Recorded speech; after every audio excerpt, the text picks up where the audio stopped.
Okay, welcome back everybody.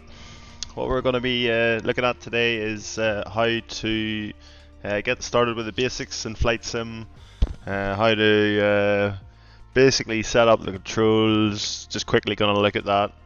Won't go through too much because it's pretty straightforward.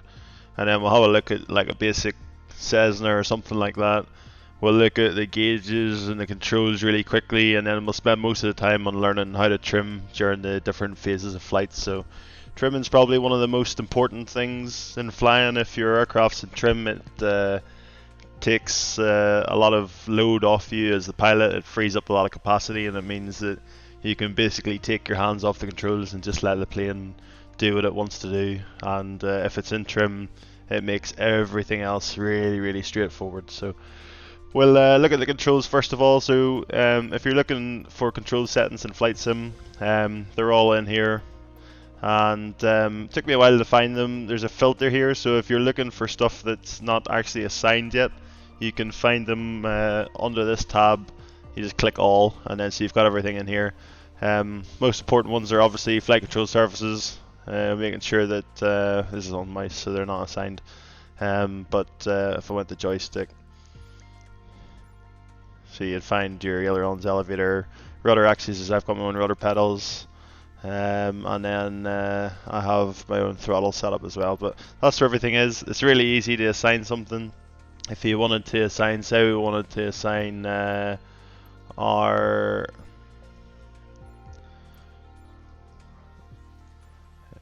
flight controls. So if you wanted to assign an aileron, you click on the button, and if something's there already that you don't want, you just click clear. And then all you do is click this little spyglass, and then ailerons, so you just wiggle the control that you want for it, and then hit validate, and that's it. So really straightforward. So then there's also assistance levels, which are here, and that's really just dependent on what way you want it set up. For some reason mine was on medium, but so that's it back on hard. So yeah, that's basically the assistance levels. Just basically depending on what level you're at and what you want. There's all sorts of assistance like auto rudder and stuff, but that's what I've got it out there. Right, so we'll jump into a plane somewhere. I don't know where. We're in the UK, so we might as well go somewhere in the UK. So maybe we'll go to Blackbush. We'll go there. We'll go on the short runway because we won't need a lot. And we've got a 172, just a 172 with the conventional gauges. So there's obviously one with a G1000, but because it's a lesson, definitely better training on a basic aircraft with the conventional gauges, so you get used to everything. So we'll pick that. And I've clicked the wrong button. I'm also going to set the weather as clear skies, just because we don't want any turbulence or anything today, because we're just focusing on simple basics and how do you keep everything in trim. And if it's bouncing around and stuff with turbulence, it makes that a lot harder obviously for you to see. Winds 270 at 2 knots, so I guess, I mean it's only 2 knots, but I guess then you would use the into wind runway, so it would be runway 32 then you would actually use. You could use the more into wind, but that'll be fine. I'm also trying to use this joystick visualizer to show you what everything is actually doing, or what I'm doing. But it does end up being a little bit glitchy, so if it doesn't work I might have to switch that off, but hopefully it'll be good enough to get through the first bits and pieces of it.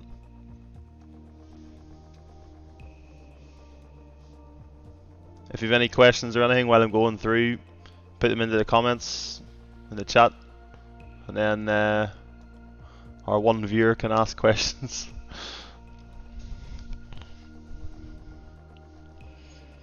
Afterwards it'll be posted on YouTube, so if you have any questions you can post them in the comments and I'll try to answer them, and if there's anything that I've kind of really left out, then we'll update that at a later date and maybe come back and go over a few things.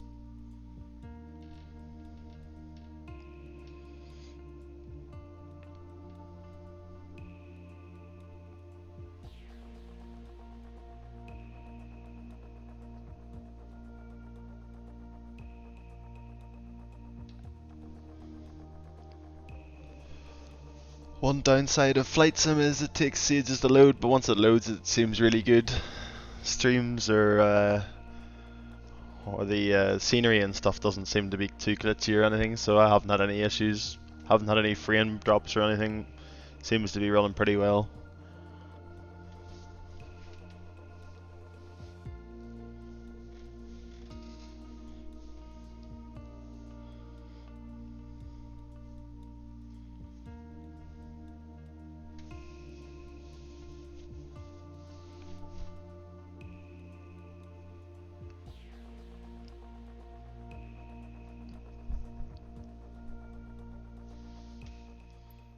Echo Golf Lima Kilo traffic Cessna Alpha Sierra X-Ray Golf Sierra taking off runway 32 straight out departure.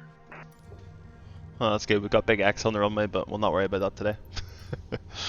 Right, so this is your Cessna 172. It's pretty basic inside. This one looks a little bit more basic, I guess, than the G1000, but conventional gauges and stuff on it, which is a bit older looking, I guess.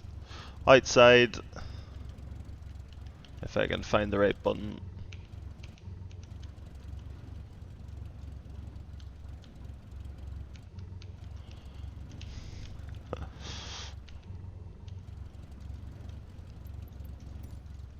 Alright, let's go camera.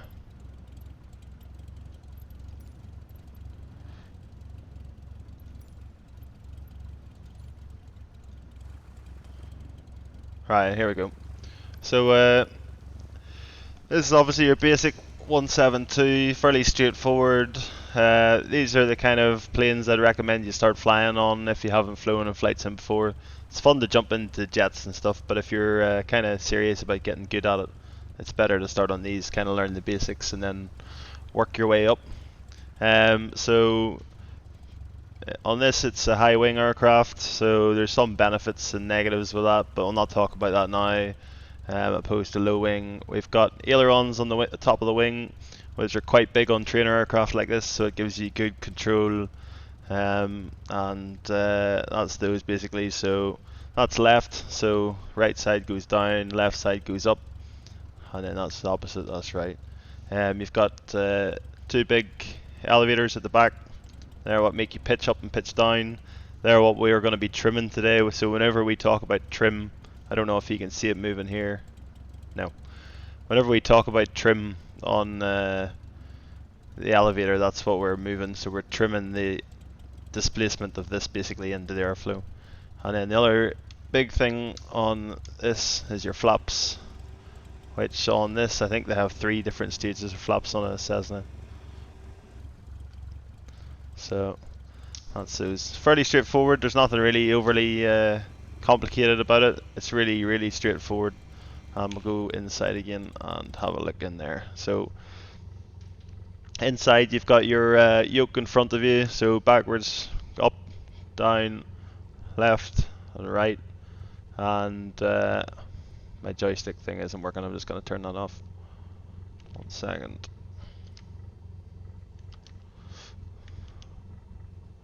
Joystick visualizer does not work.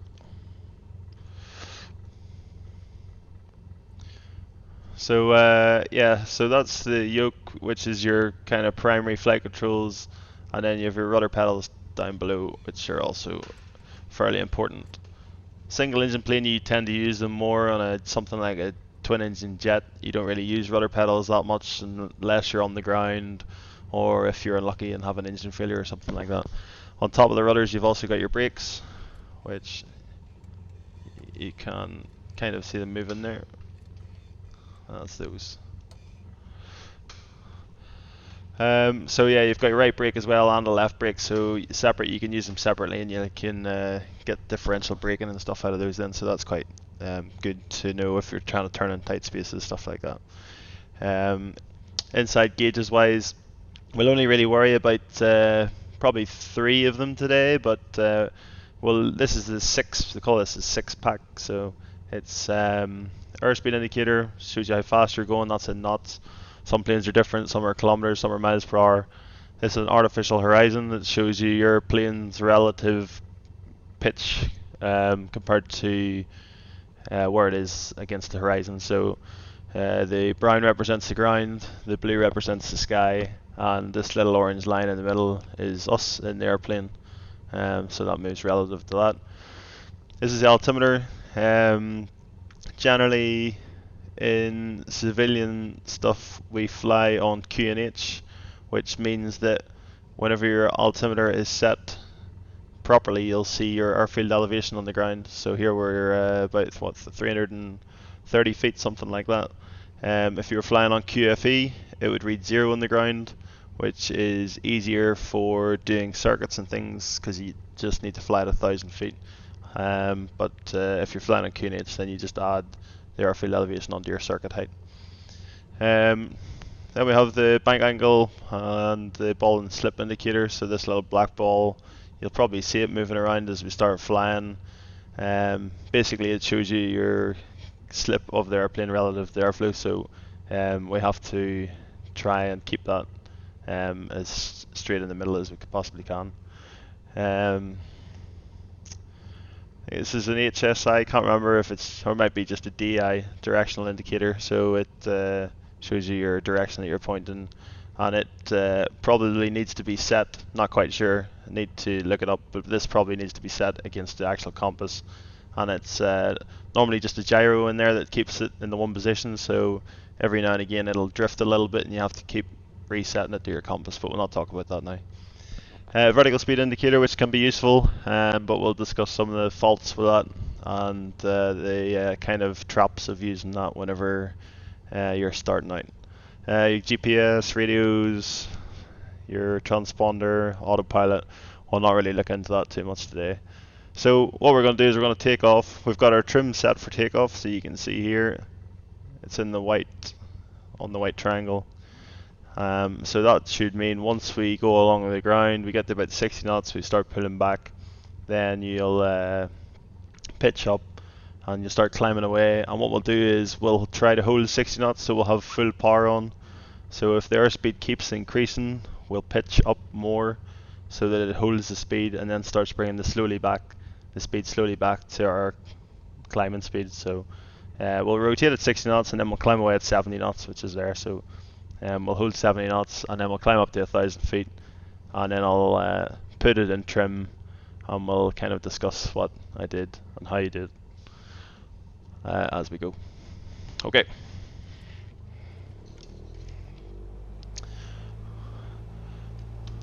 So full power on a Cessna for takeoff, or most single engine. Just looking at these trees, wondering actually if I'm going to get up over the top of them.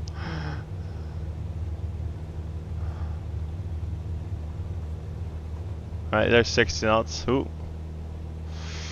Right, so then we're accelerating towards 70. So we're going to drop the nose a little bit. Just wanted to get over those trees. So there's 70 knots. Now we're going to trim to keep it at 70 knots. We're going to climb up to 1,000 feet above ground level, which is 1,300 feet. And there still seems to be turbulence for some reason, but we'll not worry too much.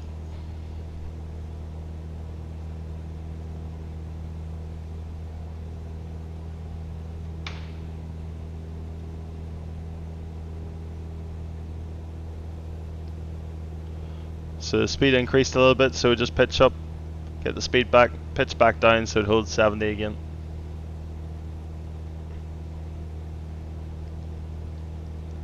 We'll climb up to 1,500 feet just to make it easy.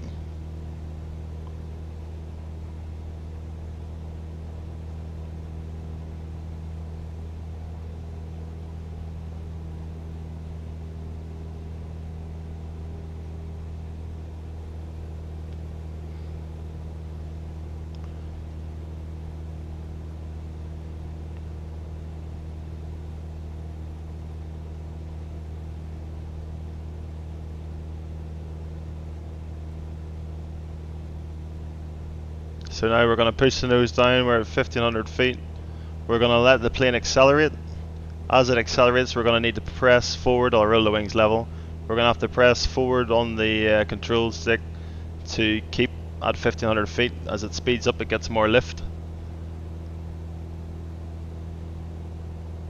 And then once we get to about 100 knots, which we're nearly there, we're going to start pulling the throttle back. And all the time while we're doing this, so now I'm pressing forward to hold it at where it is. I'm going to apply forward trim just until I have to take the pressure out of the control stick, just until it maintains level flight. And then eventually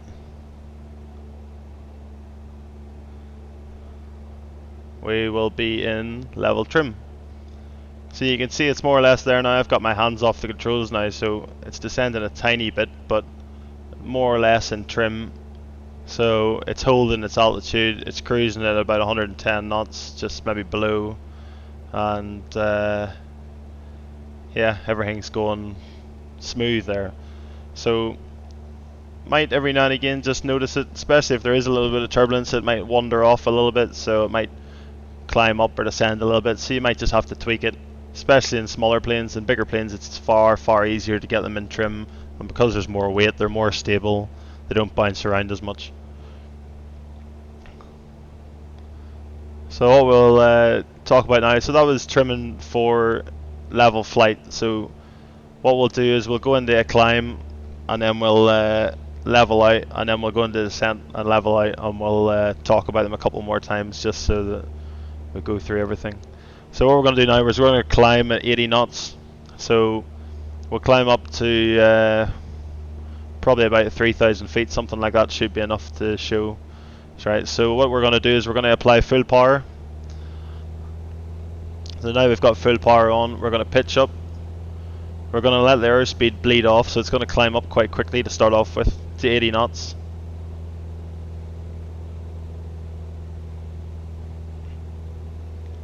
And we're going to apply the pressure on the yoke, so we're going to have to pull back on it now because the airspeed's bled off. So we're pulling back on the yoke. We're keeping the speed at 80 knots. And then, because I'm pulling back on it, I'm going to trim nose up. And that's going to hold the speed. So I'm just trimming until I don't have to pull back on it anymore. And then you can let go of your stick. And so it's holding 80 knots, thereabouts. So we'll climb up to 3,000 feet. Aircraft's in trim, I'm not even touching the controls now. It's just climbing up nicely.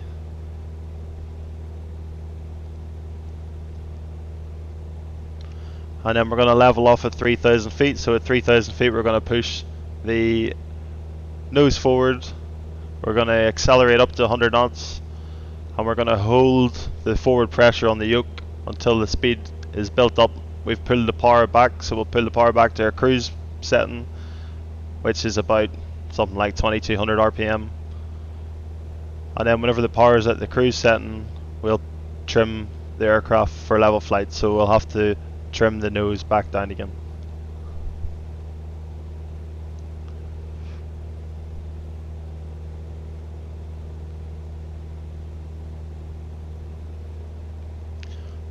Not worried about navigation or anything, obviously at the minute we're just looking at trim. So that's approaching 3,000 feet here. So we're going to press forward on the yoke smoothly, bit jerky. We're going to let the speed build up.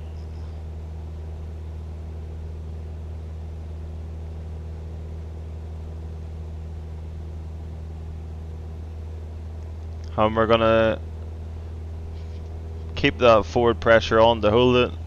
Bring the power back to 2200. And now we're going to trim forward until we can take the pressure out of the stick. And then it should be trimmed for level flight. So important things to look at whenever you're doing this. Whenever you're taking the pressure out of your stick, keep an eye on your needle on your altimeter. And it'll tell you if you're pushing, if you're going down or up. So a lot of people, whenever they're learning to fly, will concentrate on the vertical speed indicator, so it shows you your feet per minute climb and descent, but you won't see that immediately. The vertical speed indicator has some lag in it, So the quickest and best thing to look at is the altimeter. You'll see here, if I pull back quickly, although maybe flight simulator is different, but the vertical speed indicator normally has quite a bit of lag in it. So look at your altimeter for what trend the aircraft's going into. Right, so I think this is an airfield behind us. Yeah, so what we'll do is we'll turn to the right.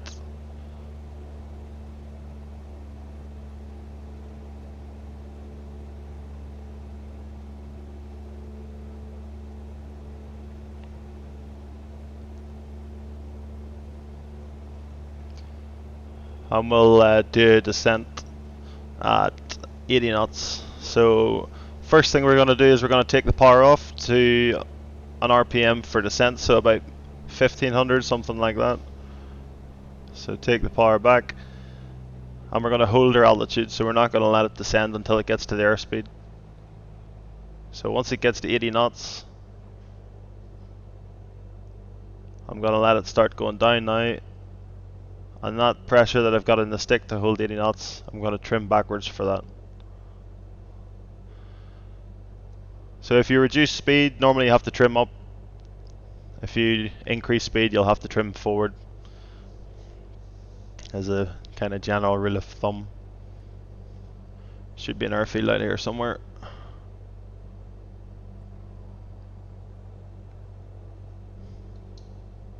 Ah, over the top of it.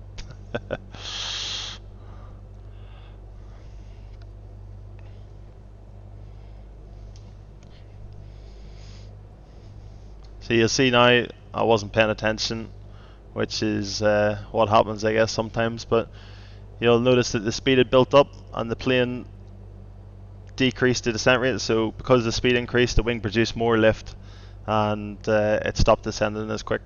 So now it's decreased the speed again, and this is the thing: if you're in trim, it will kind of just settle itself. You know, if the plane's out of trim, it's much harder to control. You can kind of take your concentration off a little bit if it is in trim.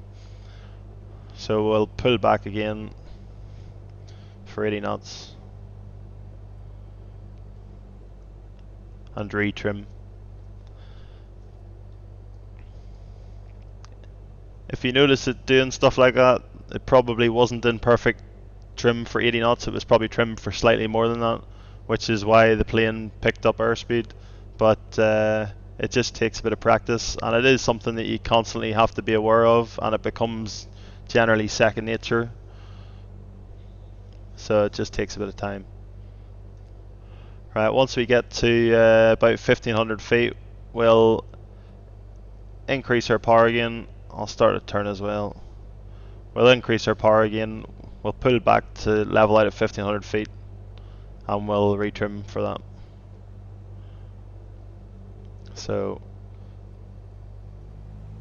that's us leveling out, so increasing the power.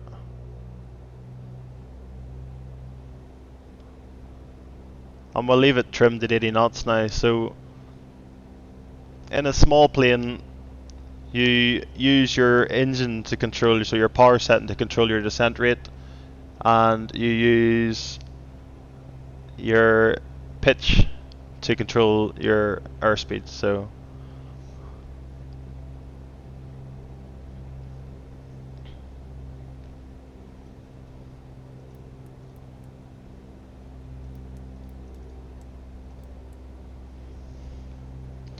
you can see now it's in 80 knots. My hands are off the controls. It's pretty much holding 1500 feet, maybe just a slight descent. So what we can do is just add a tiny bit of power on, and then I'll sort that out. It's really small adjustments. That's one of the things as well about flying. You have to do everything in tiny increments and really smoothly. So the airfield's out over to our left somewhere. I think it's right in the window at the minute.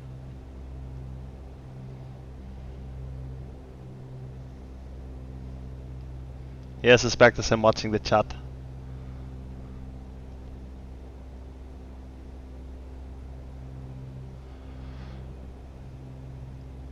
So there's the airfield there. So what we'll do is we'll go into the circuit. So we'll just join kind of on a downwind leg. We'll talk more about circuits in another video, but you can also do those in the flight sim training missions.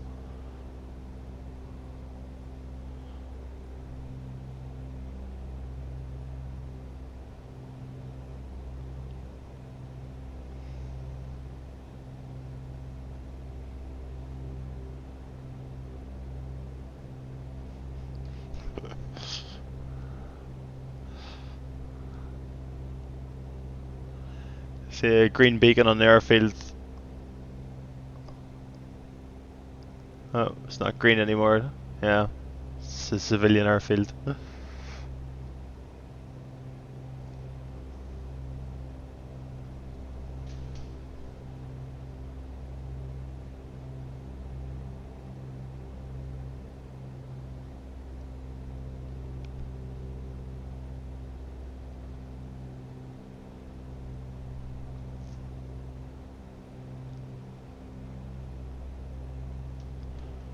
I think actually, I can't quite remember what the different levels of flashing lights are, but if it might actually be an RAF airfield, this one. Green is normally civilian, I can remember that, but maybe the white lights mean something else, not sure. Need to look it up. Anyway, so now we're kind of in the circuit to land here. We're a little bit tight to the runway, but that's alright. So what we're going to do is we're going to go and do... Oops, I've just done something. We're going to go and do a 90-degree turn base, and then do another 90-degree turn and turn finals. Whenever we're on base, we'll put down first stage of flaps, which are here. So those things on the wing, just underneath the wing there, I'll move out. That'll help slow us down, help produce a little bit more lift so we can go slower speeds. And we'll bring the power back to about 1500 RPM, and we're not touching anything with the trim now. The aircraft's trimmed for 80 knots, which is what we want to hold. So all we're going to do is reduce the power, and because the aircraft's in trim, it'll automatically start descending to maintain that airspeed.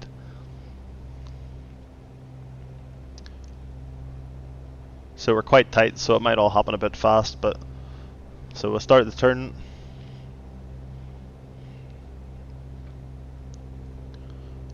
We're going to pull the power back to 1500.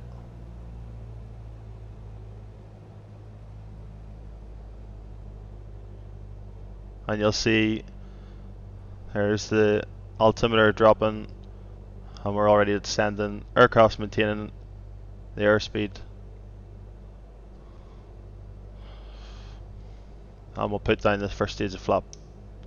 Whenever we put down the flaps, we'll have to retrim it because it changes the shape of the wing, so it changes the way the aircraft behaves. So generally, whenever you put down flap, you'll have to put some nose down trimming, which is what I've just done. Right, we're just going to turn straight on the final because we were quite tight on the circuit. And we're going to now slow down a little bit for landing, so we're going to slow down to 70 knots. So I'm going to pitch up. I'm going to put some nose up trim in to take that back pressure off the stick, and then I'm going to let go of it. It should be. So now we're descending quite fast, so we're going to add a little bit of power on. And we're a little bit high, so we're going to go another stage of flaps. We're going full flaps now.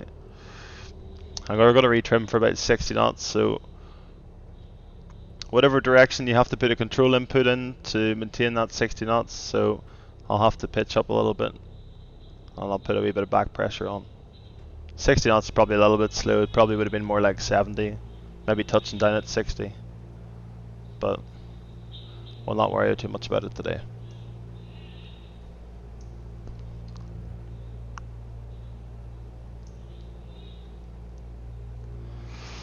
Right, so we've got 2 red, 2 white.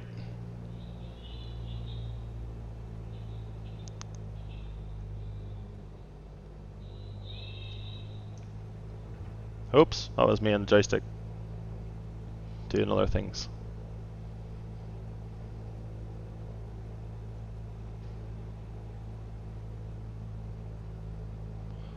We're going to pull power back. We're going to let it touch the ground.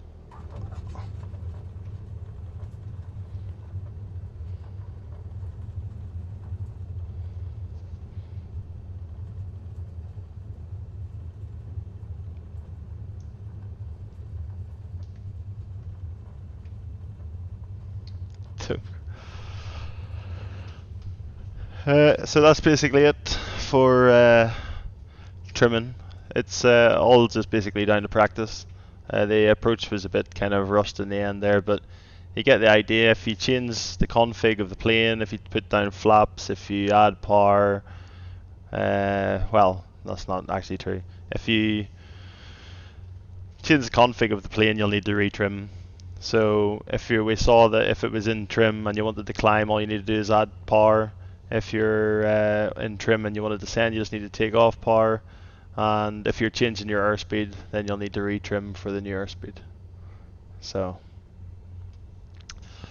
thanks for watching. If there's anything else you'd like to know, just ask the question. Bye bye.